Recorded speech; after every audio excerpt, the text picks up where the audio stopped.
warahmatullahi wabarakatuh. Waalaikumsalam warahmatullahi wabarakatuh. Kayak gitu senyum-senyum ya. Aduh, bahagia nanti hari ini ya.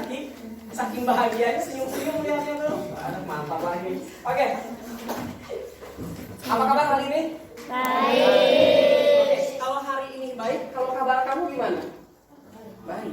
Bapak kan tadi nanyanya, hari ini gimana kabarnya? Kalau kabar kalian gimana? Baik. Kalau nggak baik gimana? Di rumah sakit.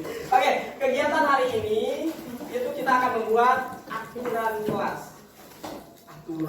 Aturan kelas yang seperti biasa.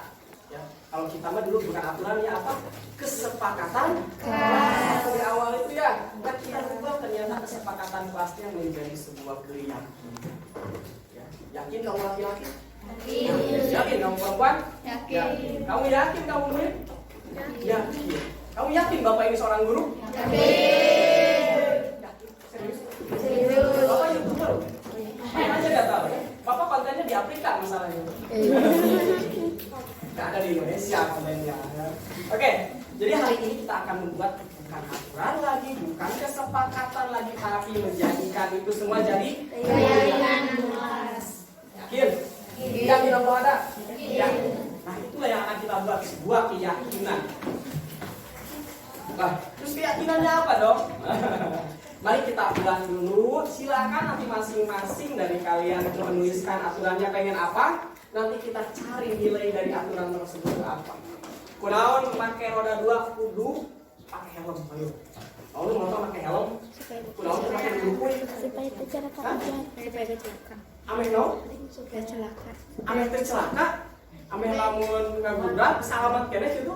Ya, minimal selamat otaknya kejadian otak. Terus kemarin kunaon pas Covid kudu pakai masker, pakai helm. Ameh teh nyebarkeun virus, mun helm masih nyebarkeun virus kan ya. Berarti nah, kunaon make memotoran kudu make helm, kunaon kamari kudu make masker. Intinya cuma satu saja. Ameh naon berapa? Sehat itu selamat. Berarti nilainya, keyakinannya itu kita meyakini bahwa memakai helm dan memakai masker itu supaya sehat, selamat. Betul gak sih? Betul. Itulah yang akan kita jadikan keyakinan. Kelas 6 itu harus sehat, selamat. Tapi gak usah pakai helm ya.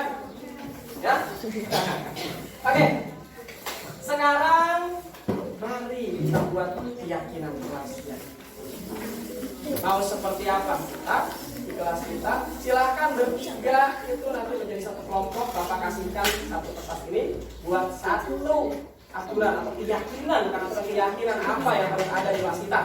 Ya, Pak, kelas kita tuh harus bahagia, harus terus senyum, Pak. Senyum terus kan, masya Allah gitu ya. Kalau Bapak lihat ke kelas itu cemberut, kalau Bapak yang kabur dulu. Sama kayak kalian. Bapak datang ke kelas, Bapaknya cemberut. Buka halaman 20. Apa yang kamu rasakan, Jun? Malas, ya kan? Kalau bapaknya pun senyum itu habis gajian. Kaliannya juga pasti senyum-senyum. Oke. Ya, tiga orang ya. Sok. Apa sih yang kamu harus kita yakini di kelas kita supaya kelas kita menjadi kelas hebat?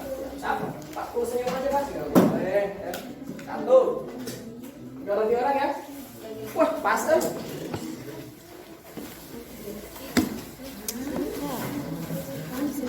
Iya, Bu Ben siap. Siapa? Pas ya? Wah, ini juga pas.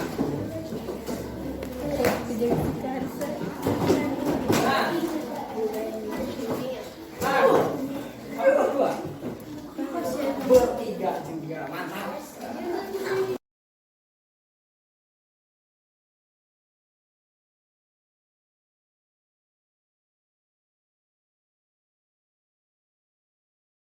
Sudah selesai belum? Oke, kalau sudah silakan diwakili sama satu orang saja tiap kelompoknya. Kita taruh di sini. Kita nanti bacakan ya. Silakan di sini. Boleh Pak, silakan. Ya. Ya, tanda.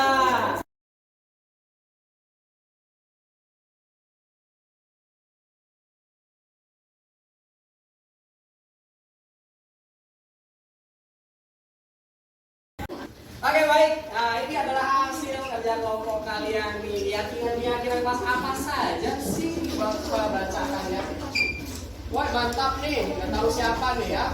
Menghormati guru saat menjelaskan mantap. Tepuk tangan dong. Ngaku siapa? Ngaku siapa tuh? Siapa tuh? Agar yang aku ya, hamba Allah ya. Oke, nggak apa-apa lah. Yang kedua,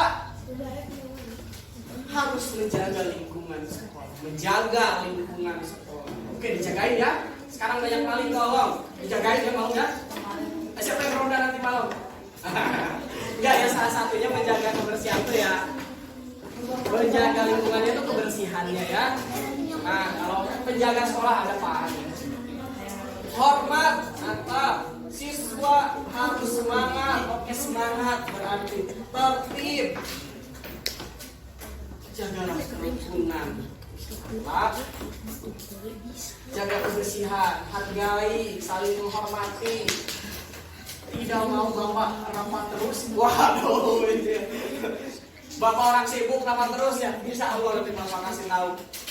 Pak Indra ada rapat. Mohon maaf, anak-anak gak mau bapaknya rapat. Pengennya apa? Pengennya bapaknya gak ke sekolah sekalian. Gak gitu ya. Insya Allah bagus, mantap. Seperti bapak harus komitmen di kelas terus gitu ya. Berpakaian yang rapi dan sopan. Mantap. Oke, tepuk tangan untuk kalian semua.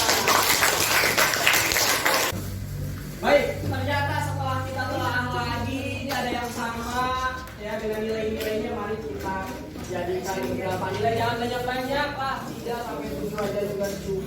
Yang satu, menghormati. Kata nilainya itu saling menghormati dan menghargai. Mari kita tuliskan di sini. Saling apa? Menghormati.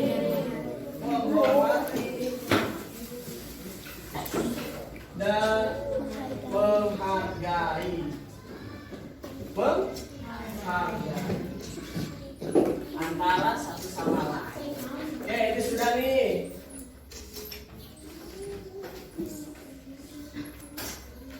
Jaga kebersihan, banyak nih jaga kebersihan berarti kita tuliskan di sini.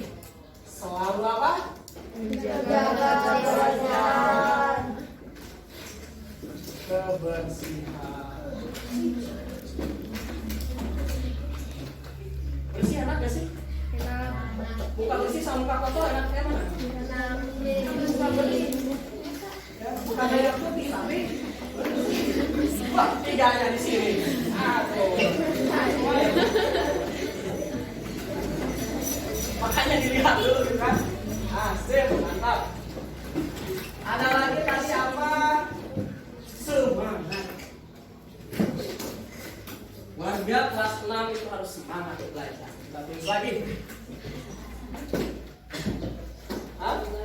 Warga kelas harus Semangat. semangat. Ya. Hormat juga tertib.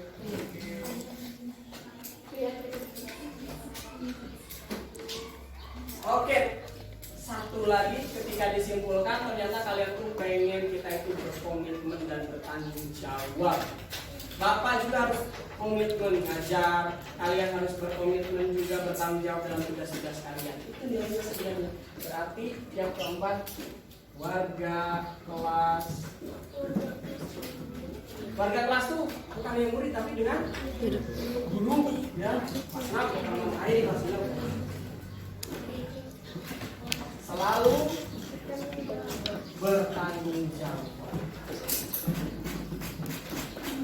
Ini dia.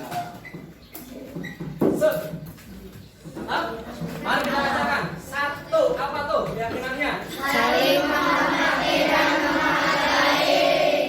Ya. Yang dua. Selalu menjaga kebersihan. 3. Warga kelas harus semangat.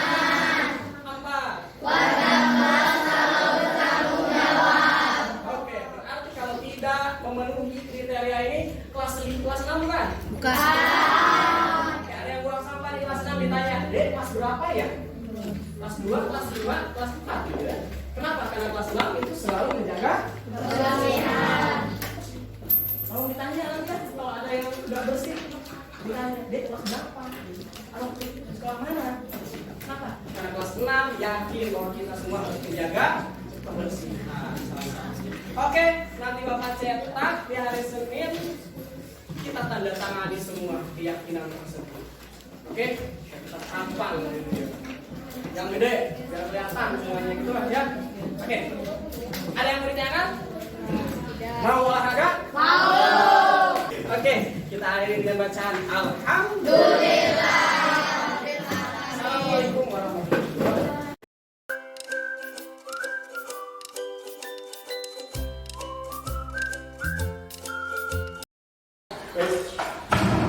Assalamualaikum warahmatullahi wabarakatuh. Baik, Bapak Ibu, terima kasih atas kehadirannya di IHT kali ini ya, sudah menyempatkan waktunya. Dan kali ini di IHT ini akan dibahas tentang budaya positif itu seperti apa sih. Namun sebelumnya, oke, materi budaya positif ini sebenarnya beririsan dengan di PRM Bapak Ibu ya, itu disiplin positif. Ada 6 materi di sini. Yang pertama disiplin positif dan nilai-nilai kebajikan universal. Yang kedua itu ada teori motivasi. Sebenarnya tujuan orang melakukan sesuatu itu termasuk siswa apa sih motivasinya? Baik, ada juga 5 kebutuhan dasar manusia yang nantinya berhubungan dengan teori motivasi. Ada juga hukuman, proses konsekuensi, dan juga proses restitusi. Ada juga 5 posisi guru, dan yang terakhir bagaimana cara melakukan restitusi itu sebenarnya. Itu ada segitiga restitusi namanya. Baik. Ini nanti di PRN juga ada Bapak Ibu. Nah, baik, materi pertama itu tentang disiplin positif dan kebajikan universal. Seperti apa sih disiplin itu sebenarnya akan dibahas di sini, dan kebajikan universal itu seperti apa. Sebelum itu di sini ada dulu nih kegiatan dulu. Boleh dibantu dong sama 1 atau 2 orang boleh ya. Di sini kegiatannya mencoba membuka sesuatu nih, tapi bukan sesuatu hanya kepala tangan saja. Ada yang bisa bantu? Mungkin? Oke.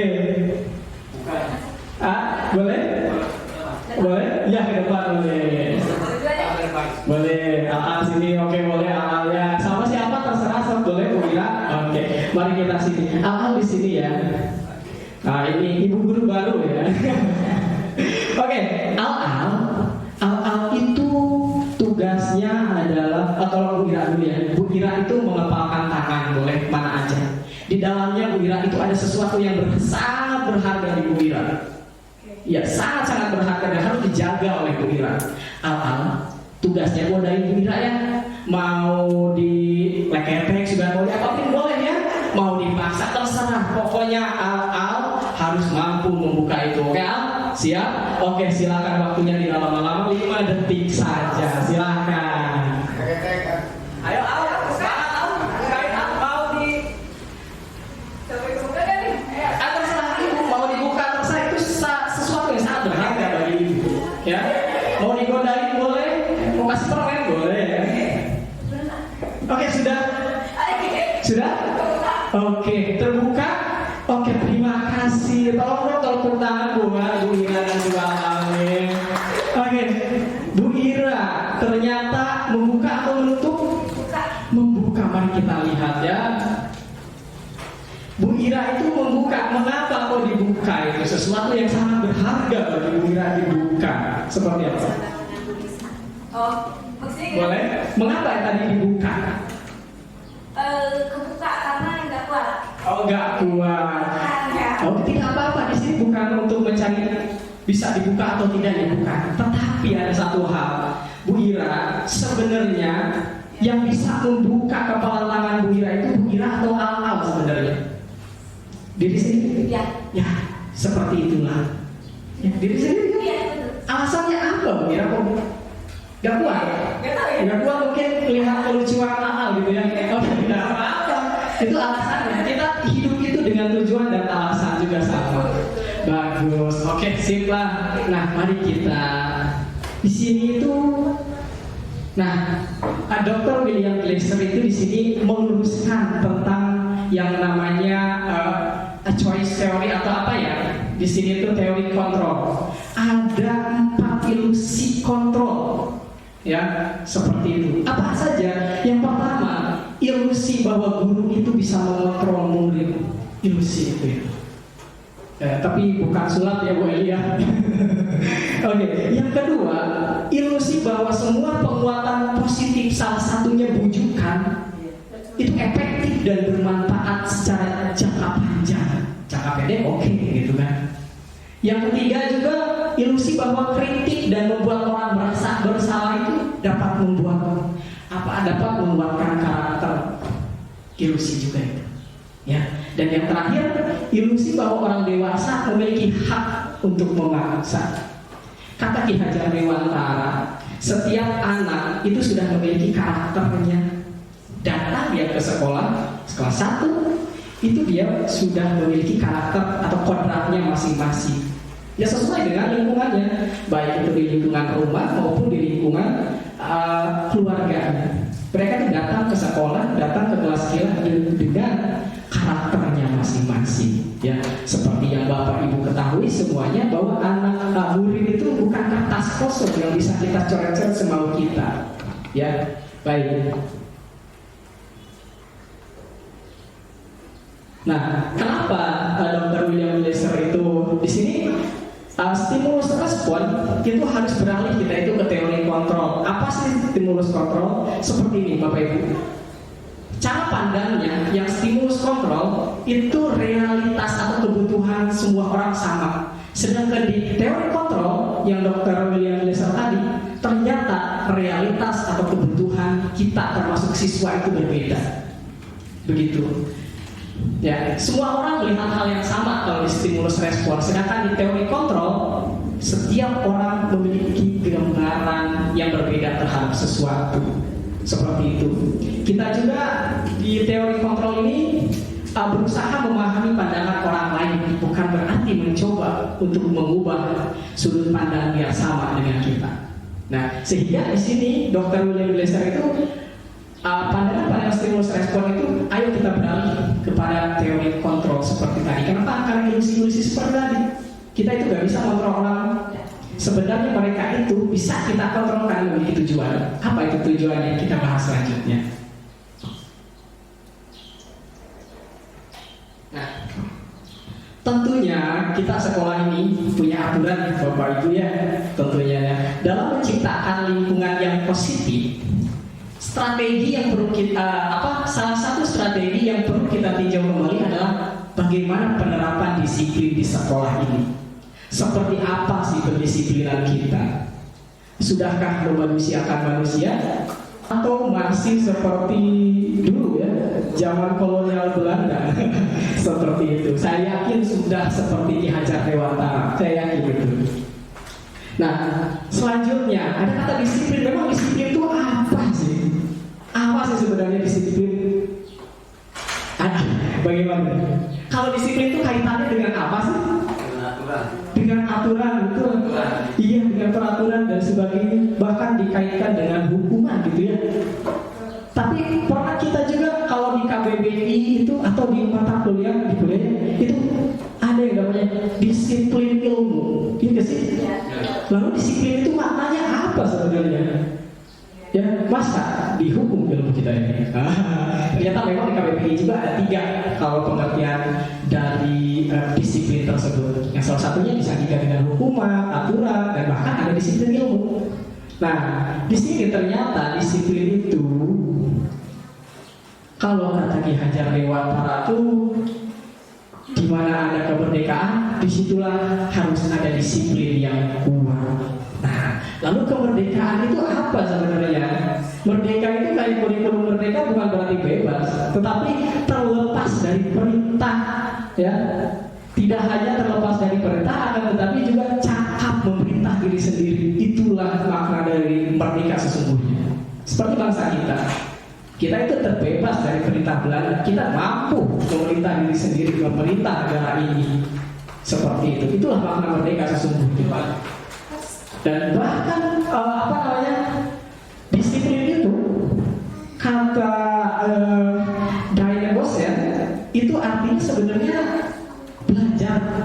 dari bahasa apa itu? Kalau nggak salah bahasa Yunani atau apa? Ya, itu belajar artinya.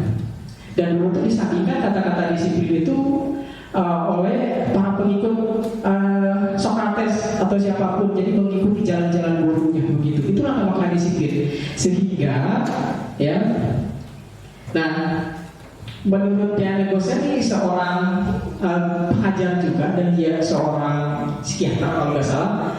Disiplin diri itu dapat membuat seseorang menggali potensinya menuju kepada suatu tujuan, sesuatu yang dihargai dan bermakna. Ini sejalan dengan Ki Hajar Dewantara. Jadi intinya, garis besarnya, Diana Gosen maupun Ki Hajar Dewantara ini mengartikan disiplin itu bentuk kontrol diri, lebih ke kontrol diri, bisa mengontrol diri, ya, belajar mengontrol diri agar dapat mencapai suatu tujuan mulia.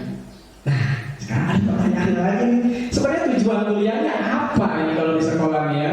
Dalam hal disiplin, kita di sini belajar kita di sini itu tentang disiplin positif, ya. Nah, tujuan mulianya itu mengacu kepada nilai-nilai kebajikan universal. Sekarang kebajikan universal itu seperti apa? Nah, kebajikan universal itu tidak lain adalah nilai-nilai yang ada di masyarakat kita dimanapun itu, yang lepas dari suku, bangsa, agama dan apapun. Universal, ya. Gotong royong mau agamanya apapun ya, gotong royong tetap. Itu adalah salah satu kebajikan universal yang tidak memandang agama, suku, ras apapun. Salah satunya seperti itu, ya. Nah, di sini ada beberapa contoh tentang kebajikan universal. Nah, ini dia. Ya, profil pelajar Pancasila itu salah satu dari kebajikan universal, nilai-nilai kebajikan universal. Ya, yang ada berapa tuh? 6 ya. Ada 6 kebajikan universal di profil Pancasila, dan ada juga nih disiplin esensial virtus dengan suara hati, kontrol diri, rasa hormat, saling menghormati. Itu kan mau di suku apapun gitu kan ada gitu. Itulah kebajikan universal, nilai-nilainya. Kita ambil nilai-nilai yang terlepas dari suku, agama, bahasa dan yang lainnya. Ada istiadat juga. Ada juga nilai language and life skill seperti ini. Ada di 9 pilar karakter: cinta Tuhan, kemandirian, jujur. Nah, itu mah mau agama apapun, ya sama aja jujur dan perintah gitu kan. Nah, itu maksudnya nilai-nilai kebajikan, nilai-nilai kebajikan universal. Nah, ini sebenarnya ada game. Gamenya memukul-mukul bu, tikus ya. Apa aja yang dipukulnya ya? Yang dipukulnya itu tikus yang sesuai dengan profil pelajar Pancasila gitu ya. Nah, selanjutnya ada teori motivasi. Nah, berhubungan nih kalau sering ngobrol sama Bu Eli ya. Waktu di kolam, waktu ngobrol yang kelas 6, terima kasih nih Bu Eli, itu banyak sekali masukannya ke saya. Karena anak-anak tuh kadang-kadang curhatnya mau ke saya atau mau ke ibu guru, ya. Kadang ke saya gak mau curhatnya gitu kan. Makanya ada ibu guru, alhamdulillah gitu kan. Kayak saya selalu bilang, saya kalau punya masalah curhat ke bapak, kalau bapak nggak bisa, mau silahkan ke bapak ibu guru yang lain gitu kan. Mau ke Pak Aan, boleh ya. Anak kelas 6 itu tolong nanti ya kalau misalkan curhat anak kelas 6 ditanya masalahnya, didengerin. Kadang tidak berani saya. Oke. Di sini ada 3 motivasi perilaku manusia ya, dari dosen nih, masih dari dosen. Level pertama, ya kalau kognitif ada 6 levelnya. Kalau ini misalkan motivasi perilaku manusia itu ada 3. Level pertama dari yang paling bawah itu untuk menghindari ketidaknyamanan atau hukuman. Itulah motivasi manusia yang paling dasar. Anak-anak tuh datang sebelum waktunya masuk, apa sih motivasinya? Mungkin salah satunya mau dihukum, ya. kita ngerjain tugas, termasuk saya sebagai guru gitu, karyawan gitu kan, pasti salah satunya motivasi ini gitu, karena nggak mau dipanggil sama bapak gitu kan ya Pak ya. Itu kan itu dicari kan itu ada, itu kan motivasi itu, takut dipanggil gitu kan. Ada level kedua, dia udah nggak takut hukuman, tetapi dia pengen reward, pengen apa nih? Pengen imbauan, pengen nilai sikapnya mungkin di apa? Di rapor gitu, atau pengen pokoknya ini level 2 itu untuk mendapatkan imbalan atau penghargaan dari orang lain. Itu level keduanya, dan level paling tinggi ini luar biasa sekali. Di sini dia melakukan segala sesuatu itu hanya untuk menjadi diri dia dan menghargai nilai-nilai mereka yang mereka yakini. Begitu. Ngerjain PR nak? Tidak. Ngerjain. Motivasinya apa nih? Pengen dapat nilai? Atau mereka itu memang pengen benar-benar bisa gitu. Nah, saya dulu waktu ngaji gitu, ternyata luar biasa ya guru ngaji itu, katanya sholat tuh istilahnya motivasinya apa? Takut neraka, berarti level 1 gitu ya, kalau takut neraka itu depannya. Pengennya surga, level 2, mau apa ya? Ini kewajiban saya sebagai muslim, itu berarti level yang 3, hebat berarti gitu ya. Kalau saya mungkin di level 2 gitu ya, pengen surga.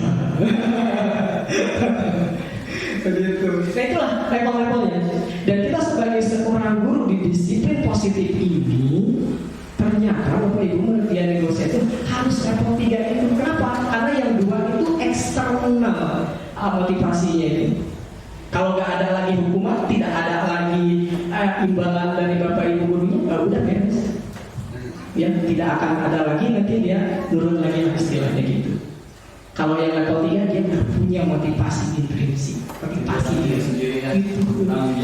Iya betul Bapak. Dan jujur saya sebagai guru susah juga sebenarnya itu untuk memotivasi diri anak-anak itu secara dari dirinya sendiri atau intrinsik, internal.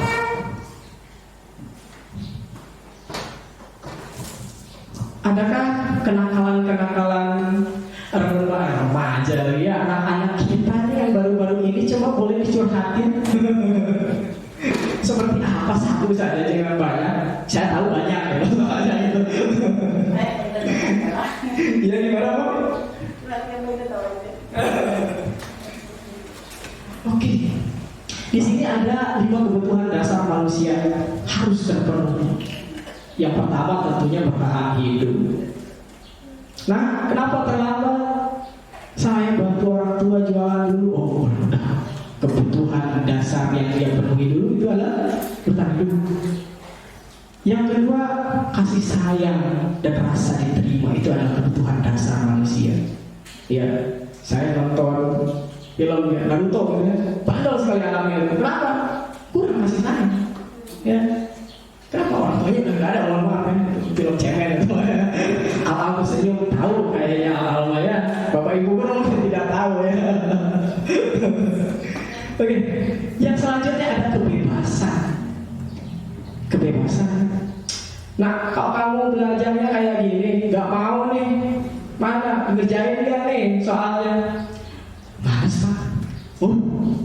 Bosan Pak saya belajar kayak gini. Berarti dia itu butuh kebebasan dalam belajar. Kebebasan seperti apa? Dan nanti ya pembelajaran berdiferensiasi di kurikulum merdeka, harus merdeka anak-anak itu. Selanjutnya kesenangan. Tuh, kamu kok marahin nyobek-nyobek apa namanya? Bukan temannya misalkan, atau ngambilin temannya. Kok kenapa gitu? Saya senang Pak lihat dia nangis. Berarti dia sedang mau kesenangan. Kurang senang berarti di rumahnya ya. Ada lagi. Gelut. Kenapa gelut? Loh, dia gak mau gelut sama saya. Masa saya mau pinjam pensel, gak mau ini. Saya pukul. Sakit. Enggak ya, gak main pukul. Ya. Saya cubit misalkan teman saya. Kenapa? Berarti dia sedang ada di penguasaan. Ya. Kebutuhan dasarnya penguasaan. Penguasaannya tidak seperti Anak-anak tuh perlu menguasai kontennya, materinya. Itulah 5 kebutuhan dasar manusia yang artinya masalah yang 5 itu ya bukan dalam hal yang negatif saja, kan positif ya.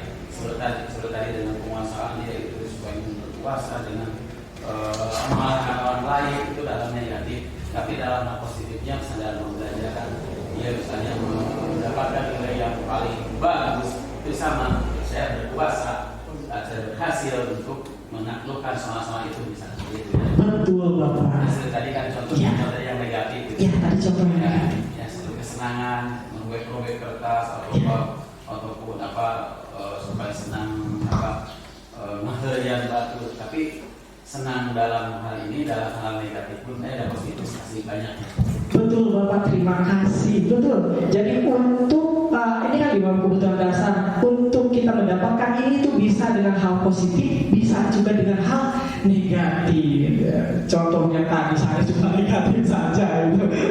Karena kebutuhan disiplin positif. Betul sekali. Ya.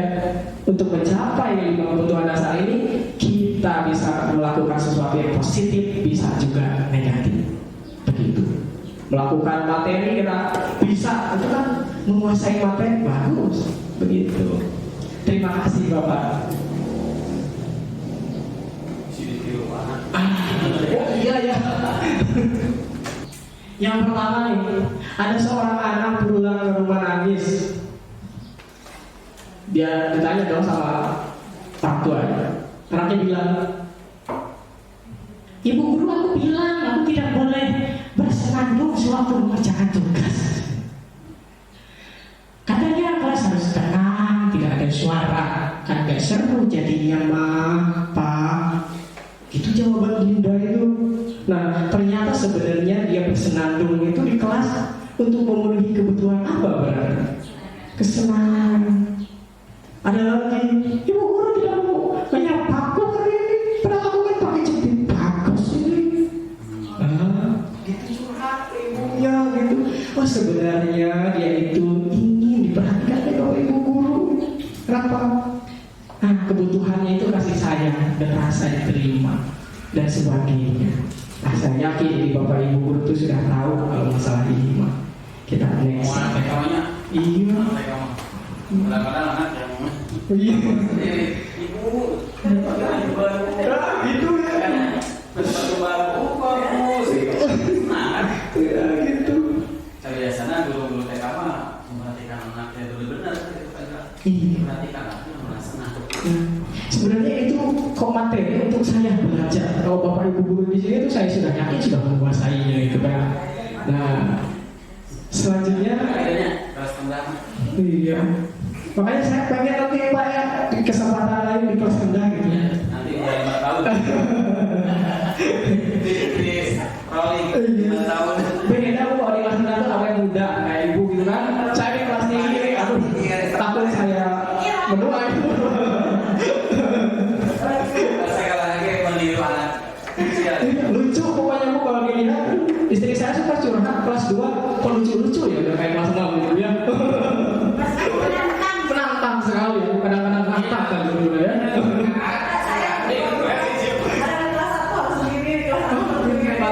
Guru mapel itu hebat pokoknya, setiap karakter anak tuh tahu semuanya. Oke, selanjutnya ada hukuman, konsekuensi, dan restitusi. Ada keju kita lewatkan. Ada kutipan luar biasa dari Alficon ini. Gak tahu siapa nih Bu Ira Alficon gitu. Mungkin Bu Ira pernah mengutip bukunya gitu. Kutipannya ini, saat kita berulang kali menjanjikan hadiah kepada anak-anak agar berperilaku bertanggung jawab, disiplin ya, disiplin ya.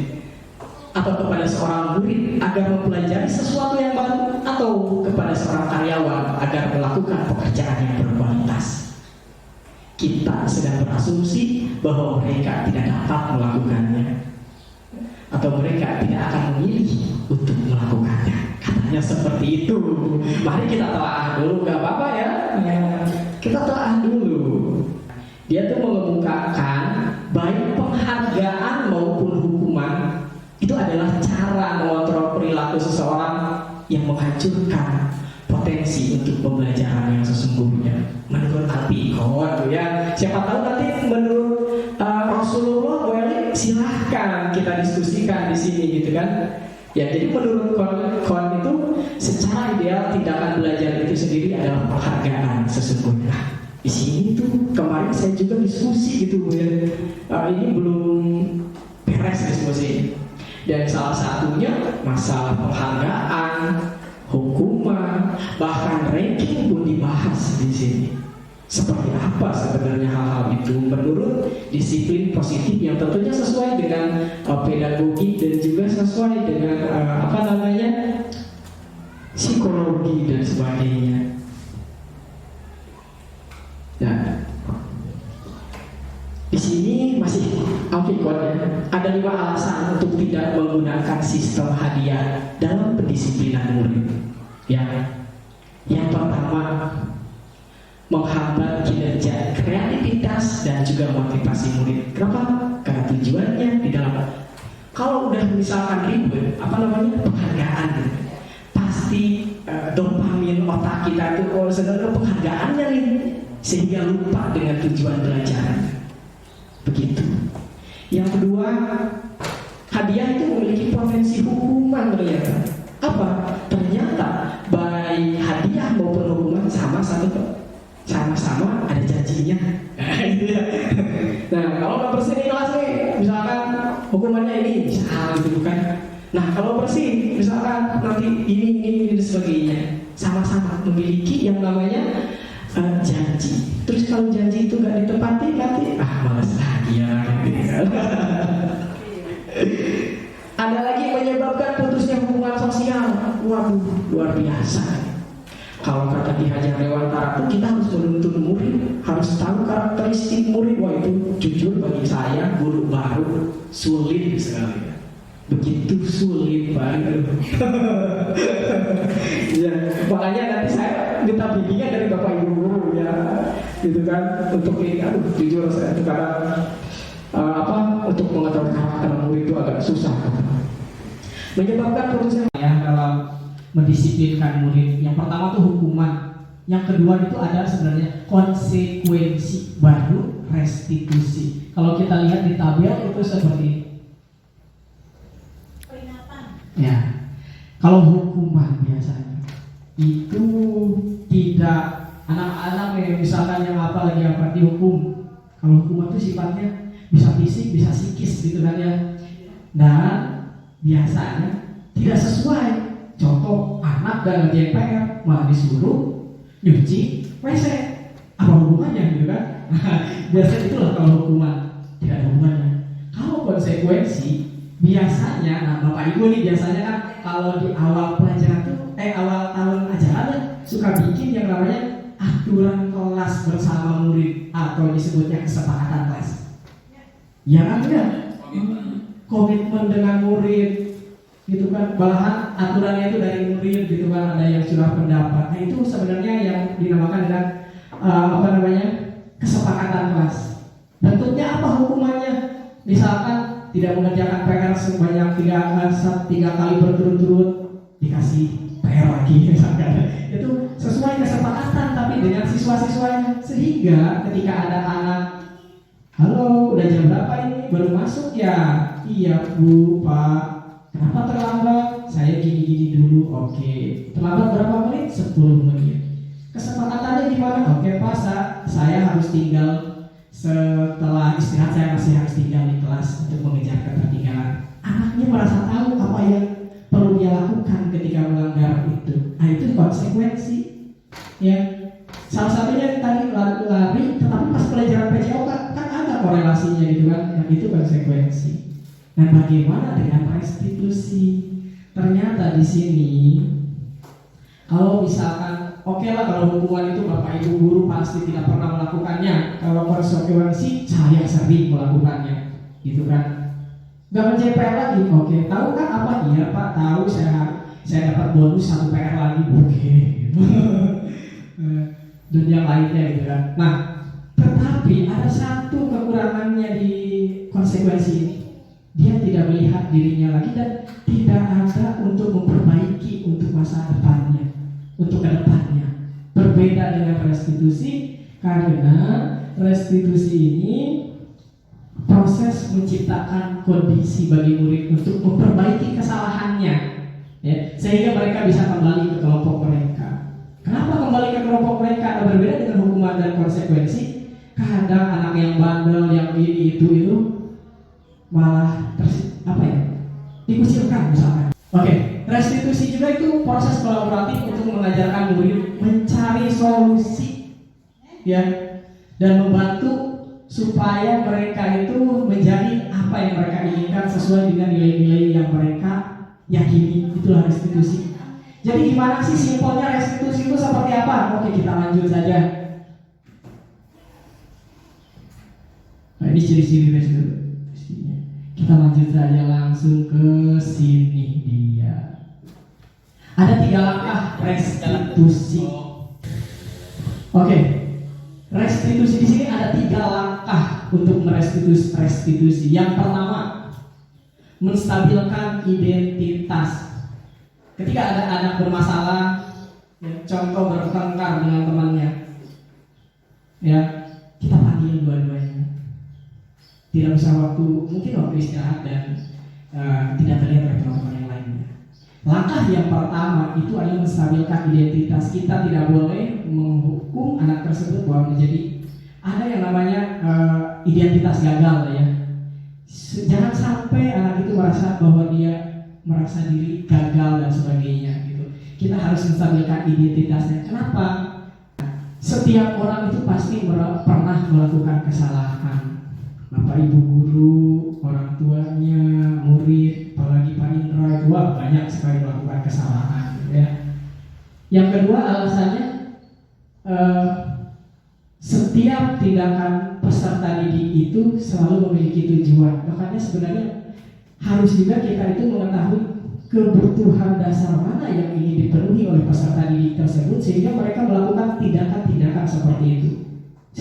Sehingga di sini yang pertama kita harus menstabilkan identitas. Dengan cara apa? Nah, setiap orang pada pasti melakukan kesalahan. Kamu bukan satu-satunya yang pernah melakukan hal ini. Banyak kok, apalagi Pak Indra dan wah itu ya. Nah, itu salah satu caranya yang pertama ya. Kita bisa melakukan langkah pertama itu dengan pertanyaan-pertanyaan ataupun pernyataan. Contohnya di sini ada banyak sebenarnya, ini hanya sedikit saja. Tidak apa-apa, sehingga dia itu emosinya stabil lagi, ya, stabil lagi dan merasa dia sudah siap untuk mengobrol dengan bapak ibu gurunya. Jadi restitusi itu sebenarnya tindakan kolaboratif. Ngobrol lah sama bapak ibu suka gitu kan, ngajak siswanya.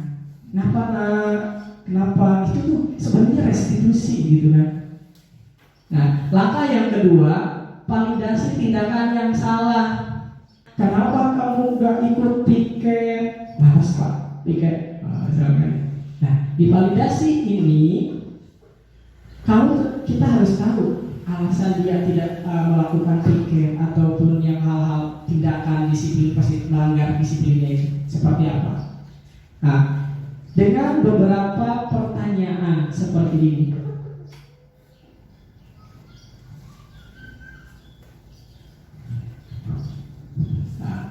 Padahal kamu bisa loh melakukan yang lebih buruk dari ini ya, tapi kamu selalu seperti ini mah, ya wajar saja.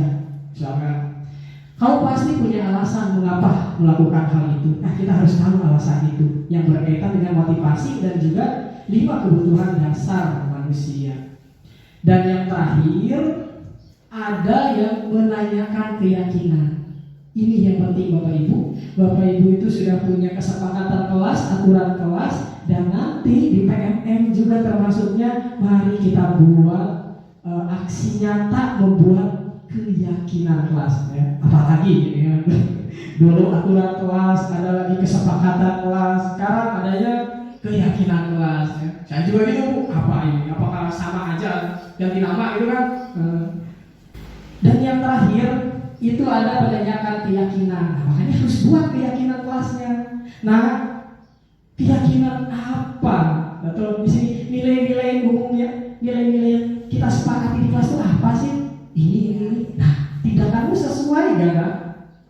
iya. Berarti kalau seperti itu untuk memperbaikinya kamu mau apa dan sebagainya ya. Seperti itu. Kalau restitusi itu dialog bersama murid. Kenapa harus dialog? Gak langsung saja hukum atau konsekuensi. Itu dia. Kalau konsekuensi dan hukuman jangka panjang, Bapak Ibu, jangka panjangnya ya tidak ada gitu. Cuma udah aja sampai di sana, beres. Anak ini minta maaf, beres. Terus untuk memperbaiki dirinya gimana? Nah, restitusi ini cara memperbaiki dirinya bukan dari kita, tetapi dari anak tersebut. Tentunya yang sesuai. Kita hanya memvalidasi saja, oh ini sesuai kan nih apa yang ingin dia lakukannya gitu kan.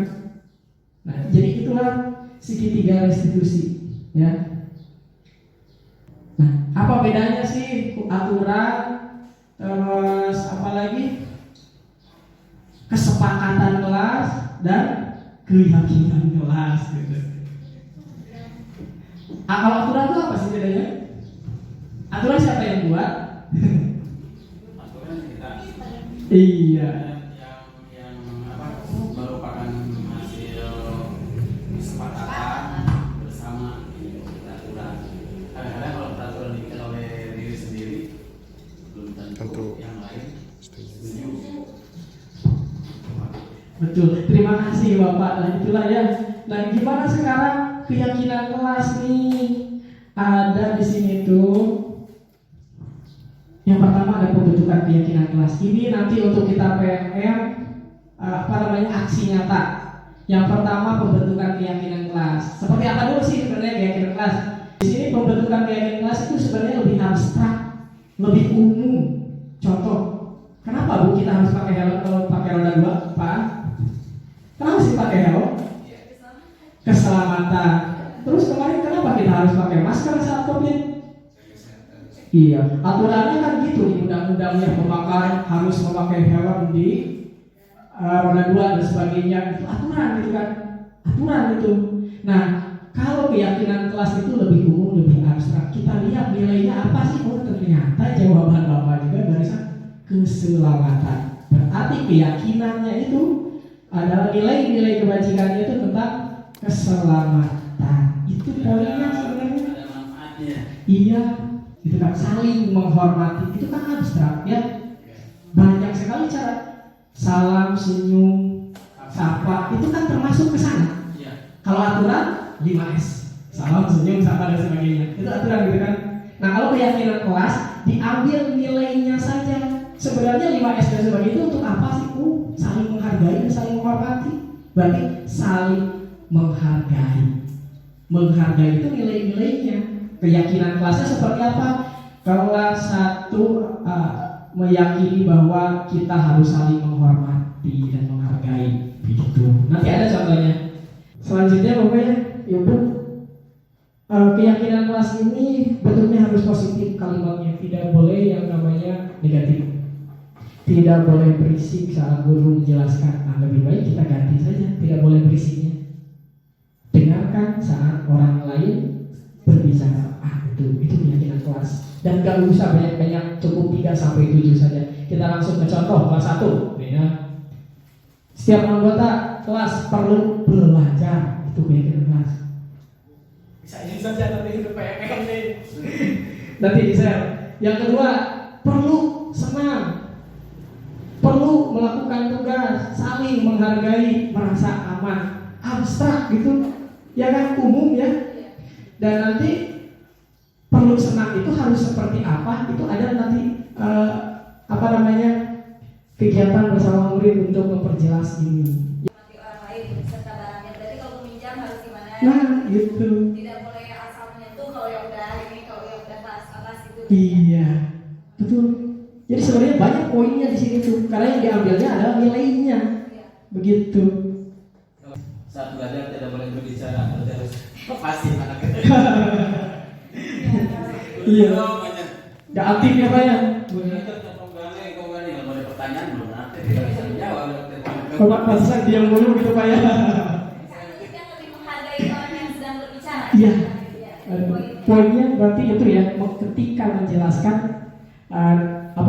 perhatikan. Nah, itu perhatikan.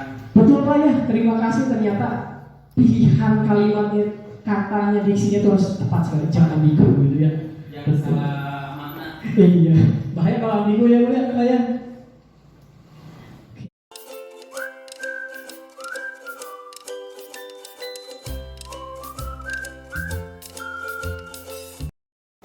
Kunaon pakai roda 2 kudu pakai helm, ayo. Kamu mau pakai helm? Kunaon pakai buku? Supaya kecelakaan aja. Supaya kecelakaan. Ameh no? Supaya celaka. Ameh teu celaka? Ameh lamun ngagubrak selamat keneh gitu? Ya, minimal selamat otaknya teu geger otak. Terus kamari kunaon pas Covid? Kudu make masker, pakai make helm. Hah?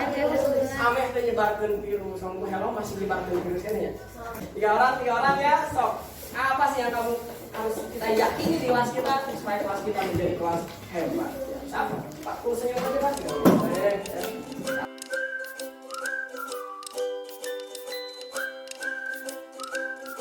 Nah.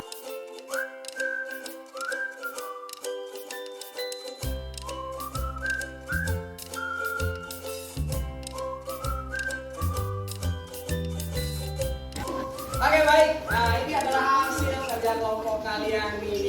Keyakinan kelas apa saja sih Bapak bacakan ya? Wah mantap nih, nggak tahu siapa nih ya. Menghormati guru saat menjelaskan, mantap. Tepuk tangan dong. Ngaku siapa? Ngaku siapa tuh? Siapa tuh? Oh, gak ada yang ngaku ya? Hamba Allah ya? Oke, nggak apa-apa lah. Yang kedua, harus menjaga lingkungan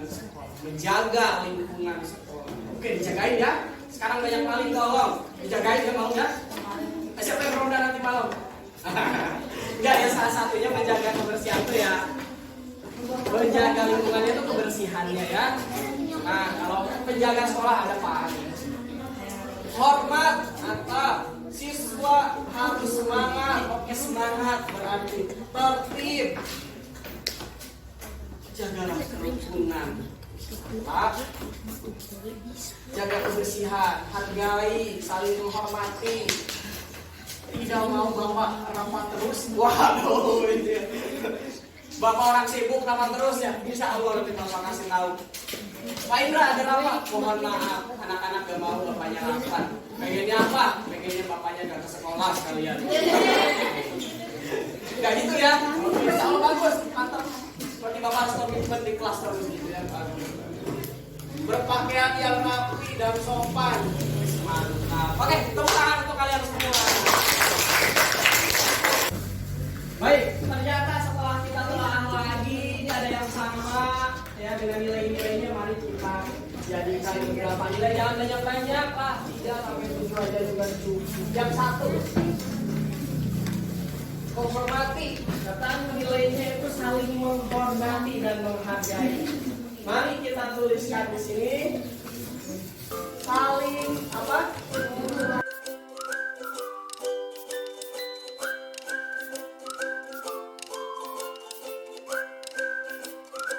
Warahmatullahi wabarakatuh.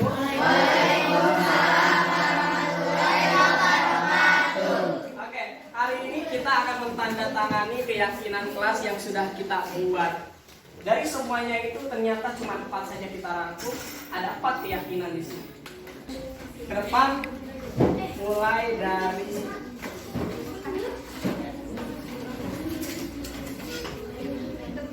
silakan. Tanda tangan dan di bawahnya nama kamu.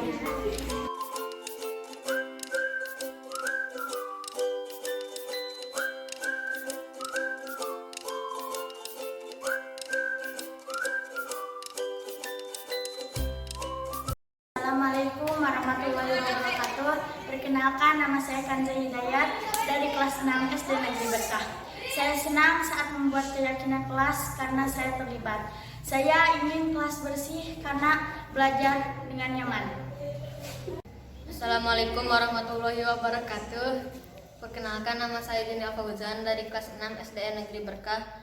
Saya yakin kita harus saling menghormati dan menghargai satu sama lain. Assalamualaikum warahmatullahi wabarakatuh.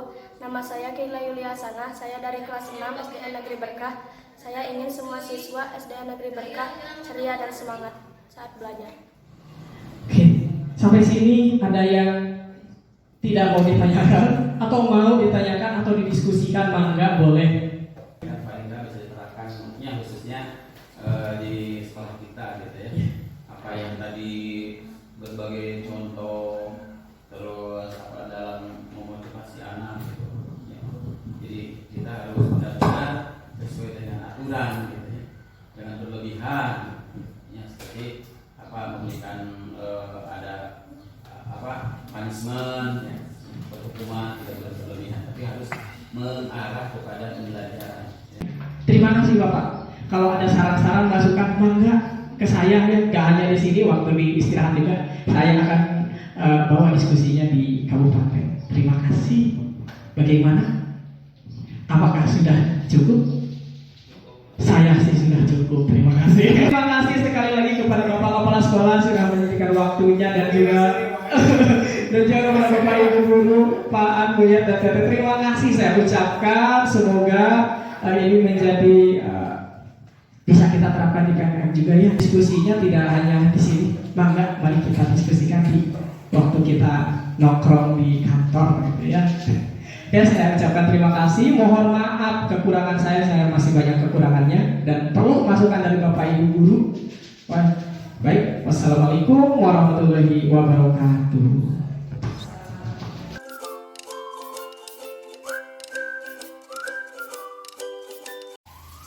Assalamualaikum warahmatullahi wabarakatuh. Nama saya Karna Sukarna, Kepala Sekolah SD Negeri Berkah, Kecamatan Bojogenteng, Kabupaten Sukabumi. Saya selaku pimpinan di sekolah ini merasa bangga dengan salah seorang guru yang masuk ke dalam calon guru penggerak. Dengan adanya calon guru penggerak di sekolah kami, itu dapat membantu pada kemajuan sekolah, seperti dengan meningkatkan kualitas pembelajaran di kelas, bisa membantu kepada rekan sejawat di sekolah kami dalam menyusun, membuat program strategi pembelajaran. Itu sangat membantu sekali. Kemudian bisa mengembangkan sekolah kami yang sesuai dengan visi misi sekolah kami. Itu sangat membantu sekali dengan adanya calon guru penggerak. Maka kami keluarga besar SD Berkah sangat mendukung kepada Bapak Indra Sukma Perdana sebagai calon guru penggerak. Mudah-mudahan bermanfaat dan membantu semaksimal mungkin dalam kemajuan di sekolah kami. Terima kasih kepada Pak Indra sebagai calon guru penggerak. Mudah-mudahan berjalan dengan lancar sampai dengan akhir dari program calon guru penggerak ini. Terima kasih. Assalamualaikum warahmatullahi wabarakatuh. Assalamualaikum warahmatullahi wabarakatuh. Perkenalkan, nama saya Tuti, berasal dari SDN Berkah. Saya atas nama teman sejawat dari calon guru penggerak Bapak Indra Sukma Perdana, saya memberikan dukungan sepenuhnya kepada calon guru penggerak. Semoga mendapatkan keberhasilan yang lebih baik. Saya mendukung sepenuhnya.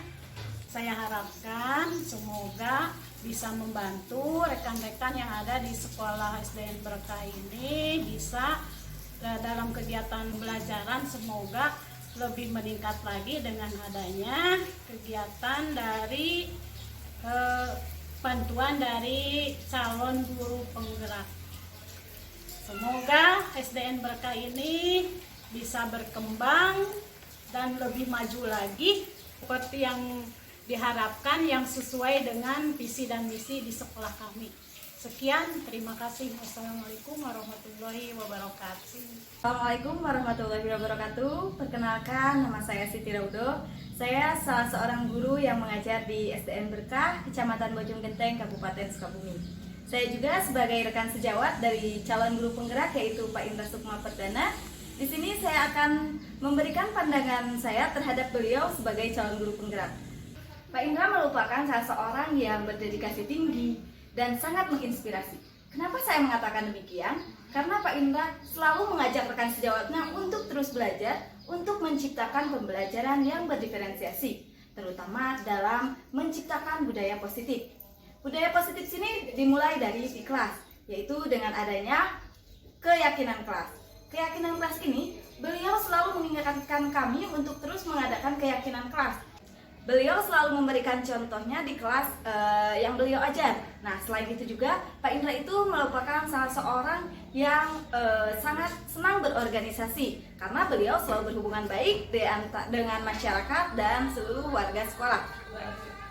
Selain itu, Pak Indra juga seorang yang senang belajar dan senang berbagi ilmu. Juga seorang yang visioner. Beliau selalu berpandangan ke depan dan mengikuti perkembangan perubahan tentang pendidikan agar terjadinya perubahan menjadi lebih baik lagi. Mungkin itu saja yang dapat saya sampaikan tentang Pak Indra. Masih banyak lagi hal-hal positif lain yang Pak Indra miliki.